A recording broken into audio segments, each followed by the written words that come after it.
જય હિન્દ, વંદે માતરમ દોસ્તો. તો મિત્રો, એસએમસી એટલે કે સુરત મહાનગરપાલિકા જુનિયર ક્લર્કની પરીક્ષા માટે આજે આપણે મોડેલ પેપર જોવાના છીએ. ઓકે, એની ઓફિશિયલ તારીખ મિત્રો, પરીક્ષાની તારીખ જાહેર થઈ ચૂકી છે. 12/7/2026ના રોજ આ પરીક્ષા યોજાવાની છે.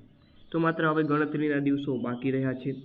મિત્રો, એસએમસી જુનિયર ક્લર્ક માટેનું મોસ્ટ આઈએમપી મટીરિયલ, જેની અંદર 2000 કરતાં પણ વધારે મોસ્ટ આઈએમપી પ્રશ્નો આપેલા છે. ખાસ કરીને એમાં જીસીએસઆર, બિન સચિવાલય કાર્ય, કચેરી કાર્ય પદ્ધતિ, સરકારી લેખન પદ્ધતિ, જીપીએમસી એક્ટ અને કોમ્પ્યુટર. તો આ તમારું 50% જેટલું કવર કરે છે અને ખાસ ટેકનિકલ છે મિત્રો. તો આનું આ મટીરિયલ રહેશે. ઓકે, તો આમાં પીડીએફને તમે પરચેસ કરવા માંગતા હો તો આ નંબર ઉપર એટલે કે 63 520 79 240 આ નંબર ઉપર 99 રૂપિયાનું પેમેન્ટ કરીને આ જ નંબર પર તમારે વોટ્સઅપ પર સ્ક્રીનશોટ મોકલવાનો રહેશે. વધારે કોઈ પણ પ્રકારની જાણકારી માટે મિત્રો હેલ્પલાઇન નંબર ઉપર તમે ગમે ત્યારે કોલ કરી શકો છો, મેસેજ કરી શકો છો. ડેમો કોપી જોવા માટે પણ આ નંબર ઉપર તમારે મેસેજ કરવાનો રહેશે. તો ફટાફટ મિત્રો રહસ્યની જુઓ છો અને અત્યારે જ પરચેસ કરી લો અને તૈયારીની ફટાફટ શરૂઆત કરી દો. બરાબર, આમાં તમારું આખું રિવિઝન તૈયારી કરી હોય તો તમારું સંપૂર્ણ રિવિઝન થઈ જશે. ચાલો મિત્રો શરૂઆત કરીએ. ક્વેશ્ચન નંબર 1 છે, જીપીએમસી એક્ટની કલમ 9 મુજબ મ્યુનિસિપલ કાઉન્સિલની ચૂંટણી લડવા માટે ઉમેદવારની લઘુત્તમ ઉંમર કેટલી હોવી જોઈએ? તો આપ સૌ જાણીએ છીએ કે ભાઈ જે કાઉન્સિલરની ચૂંટણી છે એને લડવા માટે 21 વર્ષની ઉંમર જોઈએ. કેટલા વર્ષ? 21 વર્ષની ઉંમર જોઈએ. ઓકે, આ કલમ પણ જો પૂછાઈએ તો યાદ રાખજો, કલમ 9 છે. અને આનો કાર્યકાળ કેટલો હતો કે ભાઈ 5 વર્ષ આનો કાર્યકાળ રહેશે. ચાલો, ત્યારબાદ બીજા નંબરનો પ્રશ્ન છે કે સ્થાયી સમિતિ પોતાની સત્તાઓ સ્પેશિયલ કમિટીને સોંપવા માટે કેટલા સમયમાં સભ્યોની બહુમતીથી ઠરાવ પસાર કરવો જરૂરી છે? તો જવાબ આવશે આની તો મિત્રો 2/3. ઓકે, 2/3. સ્થાયી સમિતિ મિત્રો સૌથી જેને કહેવાય કે મ્યુનિસિપાલિટીની સૌથી શક્તિશાળી સમિતિ હોય તો એ છે મિત્રો સ્થાયી સમિતિ. ઓકે, જેની જોગવાઈ જે છે કલમ જીપીએમસી એક્ટની કલમ 20 અંતર્ગત આની જોગવાઈ મિત્રો કરવામાં આવેલી છે. આ સ્થાયી સમિતિમાં કેટલા સભ્યો હોય છે? તો કોઈ 12 સભ્યો આની અંદર હોય છે. નેક્સ્ટ, જીપીએમસી એક્ટની કલમ 56 મુજબ નીચેનામાંથી કયો દંડ કર્મચારીને ભવિષ્યની સરકારી નોકરી માટે ગેરલાયક ઠેરવે છે? તો એ છે મિત્રો બળતરફી. શું આવશે જવાબ? બળતરફી આનો સાચો જવાબ રહેશે.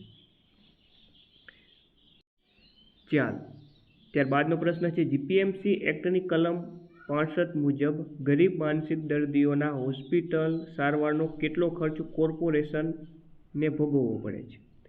તો મિત્રો અડધો ખર્ચો ભોગવવો પડે.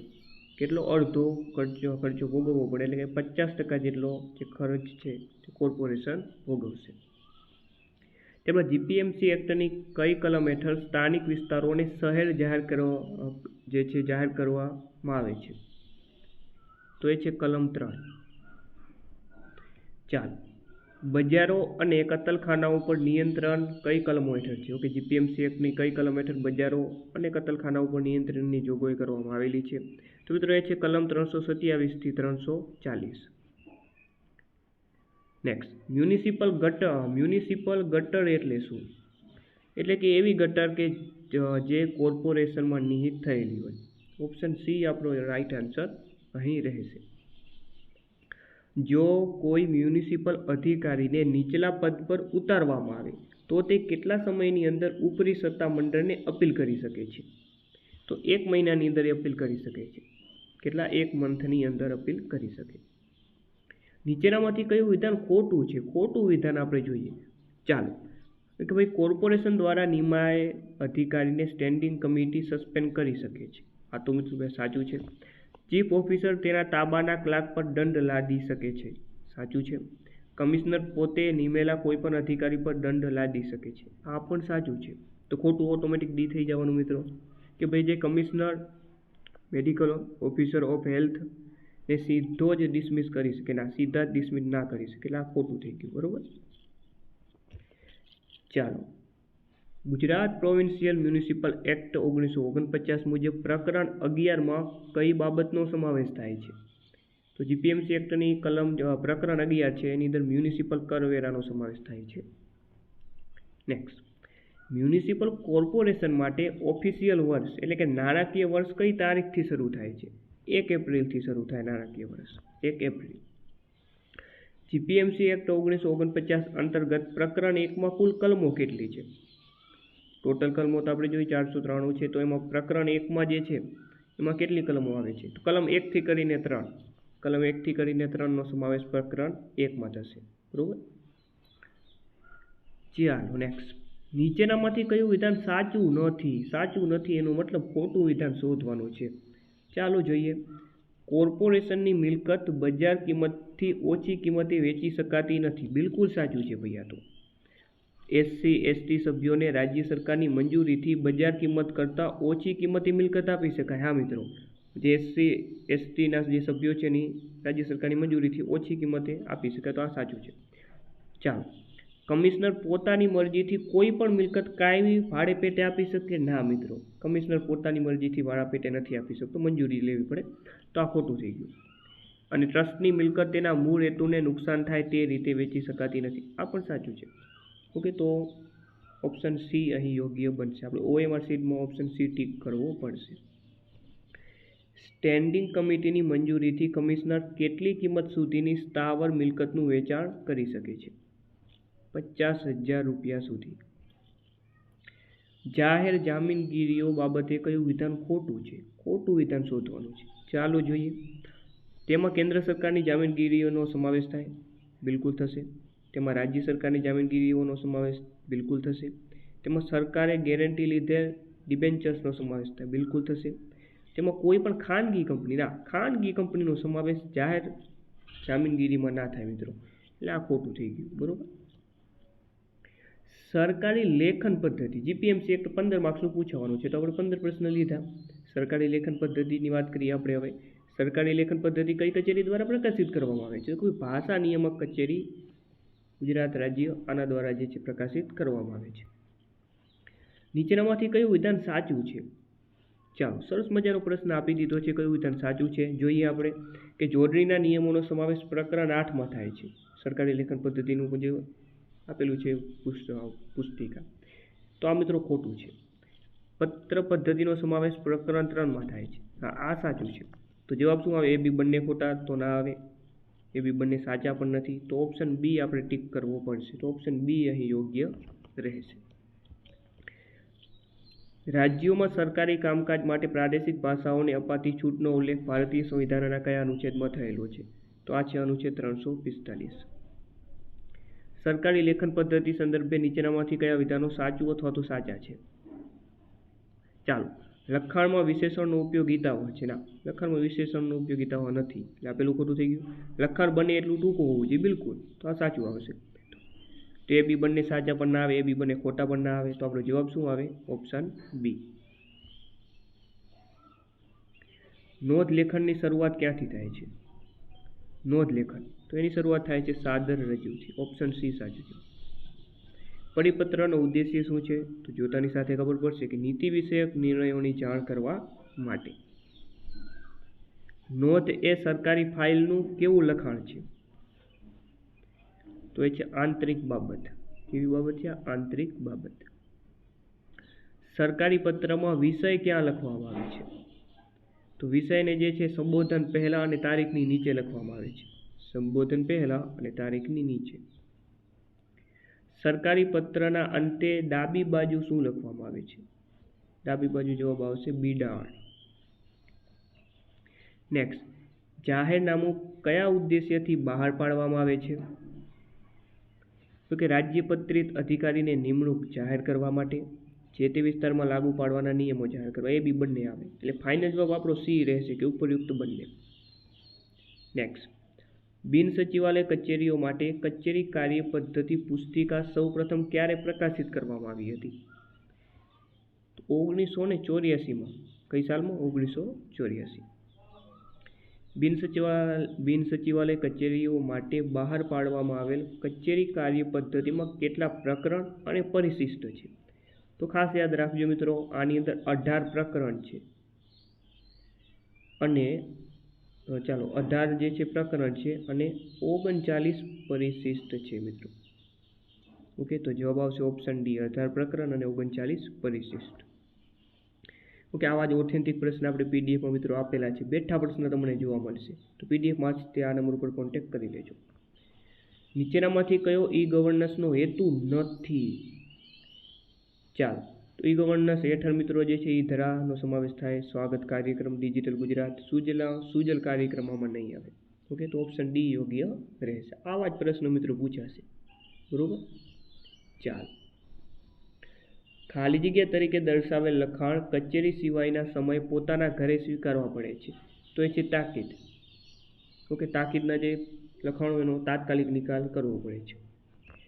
રજિસ્ટ્રીમાં કચેરીની ટપાલ સ્વીકારી તેના પર સંબંધિત શાખા માર્ક કરવાનું કાર્ય કોનું છે? તો આ કાર્ય છે નોંધણી વિભાગના વડાનું. ટપાલ કાર્યવાહીના અગ્રતા ક્રમ મુજબ કયો વિકલ્પ સાચો છે? ઘણો જરૂરીમાં 6 કલાક, તો મિત્રો ના આવે. ઓકે, ઘણો જરૂરીમાં 24 કલાક ના આવે, એનો મિત્રો લગભગ 24 કલાક આવે. તાકીદમાં 72 કલાક ના આવે. તાકીદનો તો તાત્કાલિક નિકાલ કરવો પડે, તો આ પણ ખોટું છે મિત્રો. જરૂરી, તો જરૂરીમાં 48 કલાક, આ સાચું છે મિત્રો. અને સામાન્ય ન સમાન દિવસ ના આવે, સામાન્યમાં 7 દિવસ. ઓકે, 7 દિવસ એનો નિકાલ કરવો જોઈએ, એટલે આ પણ ખોટું છે. તો શું સાચું છે? તો ઓપ્શન સીમાં જે છે સાચું છે. શાખાના કર્મચારીઓ વિરામ માટે બહાર જાય તેની નોંધ કયા પત્રકમાં કરવામાં આવે છે? તો એ છે અવર જવર પત્રક. બહાર જવું એટલે કે અવર જવર કરવી, અવર જવર પત્રક. બારનીસી એટલે શું? બારનીસી, બારનીસી એટલે કે ટપાલ સ્વીકાર કરતી શાખાને બારનીસી કહેવાય. આવો પણ પ્રશ્ન પૂછાય કે ટપાલ સ્વીકાર કરતી શાખા એટલે બારનીસી. નેક્સ્ટ, દરેક કર્મચારીને અલ્પાહાર માટે કેટલા સમયની પરવાનગી આપવાની જોગવાઈ કચેરી કાર્ય પદ્ધતિ માર્ગદર્શિકામાં કરવામાં આવી છે? તો 15 થી 20 મિનિટ આવશે. તારીજ એટલે તારીજ એટલે જમા ઉધારનું સરવૈયું. જમા ઉધારનું સરવૈયું એટલે તારીજ. બંને રીતે પ્રશ્ન બની શકે. ગુજરાત મુલકી સેવા વર્ગીકરણ અને ભરતી સામાન્ય નિયમો 1967 કઈ સેવાઓના સંવર્ગને લાગુ નથી પડતા? મિત્રો મોસ્ટ ટાઈમથી પ્રશ્ન છે, સરસ મજાનો પ્રશ્ન છે. આ જે મિત્રો ગુજરાત મુલકી સેવા વર્ગીકરણ અને ભરતીના નિયમો સચિવાલય સેવાઓને લાગુ પડે. આરોગ્ય ખાતા તાબાના સંવર્ગને લાગુ પડે છે. સામાન્ય વહીવટ વિભાગના નિમ્ન સ્તરને પણ લાગુ પડે. પોલીસ ખાતાના તાબાના સંવર્ગને આ લાગુ નથી પડતા મિત્રો, બરોબર. ગુજરાત મુલકી સેવા વર્ગીકરણ અને ભરતીના સામાન્ય નિયમો 1967 હેઠળ રાજ્ય સરકારની સેવાઓ અને જગ્યાઓને કયા 4 વર્ગમાં વર્ગીકૃત કરવામાં આવે છે? સિમ્પલ વસ્તુ છે, વર્ગ 1, વર્ગ 2, વર્ગ 3, વર્ગ 4. ઓકે, ક્લાસ 1, 2, 3, 4 એવી રીતે. સી સાચો જવાબ આવશે. જેમ કે આપણી આ જુનિયર ક્લર્ક છે તો આ વર્ગ 3માં આવશે. ગુજરાત મુલકી સેવા નિયમો નોકરીની સામાન્ય શરતો 2002માં કુલ કેટલા નિયમો છે? 53 નિયમ છે. ચાલો, ગુજરાત જે છે ગુજરાત મુલકી સેવા નોકરીની સામાન્ય શરતો 2002માં છૂટછાટ આપવા માટે કોની પૂર્વ સંમતિ લે છે? તો છે નાણાં વિભાગની. ગુજરાત મુલકી સેવા નોકરીની સામાન્ય શરતો 2002માં વળતર ભથ્થામાં નીચેનામાંથી કોનો સમાવેશ થાય? વળતર ભથ્થામાં, તો આમાંથી આપણે વાત કરીએ તો વળતર ભથ્થામાં જે છે જવાબ આવશે મુસાફરી ભાડું. નેક્સ્ટ, ગુજરાત મુલકી સેવા પગાર નિયમો 2002 ક્યારથી અમલમાં આવ્યા? તો જવાબ આવે 15 નવેમ્બર 2002. ઓકે, 15/11/2002 થી અમલમાં આવ્યા હતા. ગુજરાત મુલકી સેવા પગાર નિયમો 2002માં અર્થઘટનની બાબતમાં કોનો નિર્ણય આખરી ગણાય? સામાન્ય વહીવટ વિભાગનો. નેક્સ્ટ, વર્ગ 2ની સેવામાંથી વર્ગ 1ની સેવામાં બઢતી મેળવવા માટે કર્મચારીએ તે સંવર્ગના ઓછામાં ઓછા કેટલા વર્ષનો નિયમિત સેવા અનુભવ મેળવવો જરૂરી છે? ઓછામાં ઓછો 5 વર્ષ, બરોબર.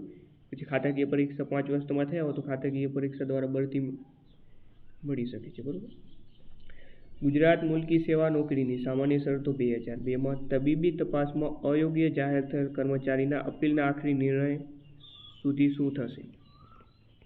તો જવાબ આવે નોકરી ચાલુ રહેશે.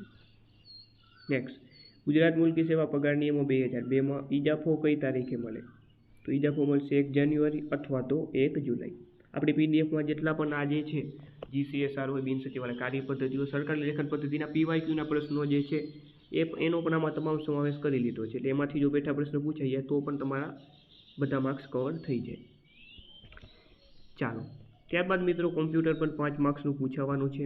નીચેનામાંથી કયો વિકલ્પ ગુજરાતી યુનિકોડ ફોન્ટને દર્શાવે છે? તો એ છે શ્રુતિ. કોમ્પ્યુટરના સંદર્ભમાં BIOSનું પૂરું નામ શું છે? તેનું પૂરું નામ છે basic input output system. Option A સાચો જવાબ. વિશ્વ કોમ્પ્યુટર સાક્ષરતા દિવસ ક્યારે મનાવવામાં આવે છે? તો જવાબ આવે 2 ડિસેમ્બર. ત્યારબાદ HTML okay hyper text markup language દસ્તાવેજોને આ પ્રકારથી સંચિત કરાય છે. તો આને મિત્રો ASCII અક્ષરથી સંચિત કરાય છે. ઓકે, ગયા પેપરમાં આપણે ASCIIનું ફૂલ ફોર્મ પણ જોયું હતું મિત્રો. ચાલો, કોપી કરેલી માહિતીને કેટલી વખત પેસ્ટ કરી શકાય છે? તો આપણે તમે કોઈ પણ મોબાઈલમાં અથવા તો પીસીમાં ઓકે પેસ્ટ કરતા જઈએ આપણે, બરોબર, તો પેસ્ટ ગમે એટલી વખત કરી શકાય, ગમે એટલી વખત કરી શકાય છે. એટલે કે જવાબ આવે અનેક વખત, એની કોઈ મર્યાદા ના હોય, બરોબર. કોપી પેસ્ટ અનેક વખત આપણે કરી શકીએ છીએ. તો જવાબ આવે C. તો મિત્રો આ તો આપણું 50 માર્ક્સનું આપણું મોડલ પેપર જોયું મિત્રો. આવનારા કાલથી આપણે સંપૂર્ણ 100 માર્ક્સનું પેપર આપણે લાવશું, જેની અંદર ગણિત, રીઝનિંગ, ગુજરાતી કોમ્પ્રિહેન્શન, અંગ્રેજી કોમ્પ્રિહેન્શન આનો પણ સમાવેશ કરીને સંપૂર્ણ 100 માર્ક્સનું પેપર હવે મિત્રો આપણે લાવશું. તો જોડાયેલા રહેજો. અને મટીરિયલ જે છે મિત્રો અવશ્ય પરચેસ કરી લેજો. 2000+ મોસ્ટ ટાઈમપી પ્રશ્ન આપણે આપેલા છે આપણા ખાસ કરીને ટેકનિકલ વિષયોના, બરોબર. તો આ નંબર ઉપર તમારે 99 રૂપિયાનું પેમેન્ટ કરીને આ જ નંબર પર વોટ્સઅપ પર સ્ક્રીનશોટ મોકલી દેજો. સંપૂર્ણ સોલ્યુશન સાથેની આ PDF રહેશે. વધારે જાણકારી માટે હેલ્પલાઇન નંબર પણ આપેલા છે, તમે કોલ કરી શકો છો, ગમે ત્યારે મેસેજ કરીને વધારે જાણકારી મેળવી શકો છો. ફરીથી મળીએ નવા વિડીયો સાથે. જય હિન્દ, જય ભારત.